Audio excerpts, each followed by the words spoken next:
Hi friends, good morning. Welcome to Sri Brahmara townships private limited. ఈరోజు మరో ప్రాజెక్ట్తో మీ ముందుకు వచ్చాము. Project name Ramachandra township, location Kaza tollgate, Nagarjuna university. Ramachandra township phase 1ని సక్సెస్ఫుల్గా కంప్లీట్ చేసుకుని ఫేజ్ 2ని మే నెలలో లాంచ్ చేయటం జరుగుతుంది.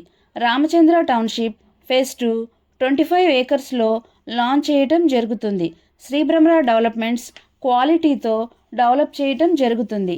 ఈ ప్రాజెక్ట్ అమరావతి ఎలక్ట్రానిక్ సిటీకి నియర్ బై ఉండటం వలన కస్టమర్స్ పెట్టే పెట్టుబడి రెండింతలు అవ్వటం జరుగుతుంది. అలాగే ఈ ప్రాజెక్ట్ విజయవాడ వెస్ట్ బైపాస్కి, నాగార్జున యూనివర్సిటీకి, నేషనల్ హైవే అయిన NH16కి, SRM, విట్, అమృత యూనివర్సిటీస్కి, అలాగే అమరావతి సీడ్ యాక్సెస్ రోడ్కి నియర్ బై ఉంటుంది. ఈ ప్రాజెక్ట్ యొక్క పూర్తి వివరాల కొరకు స్క్రీన్పై ఉన్న నెంబర్కు కాల్ చేయగలరు.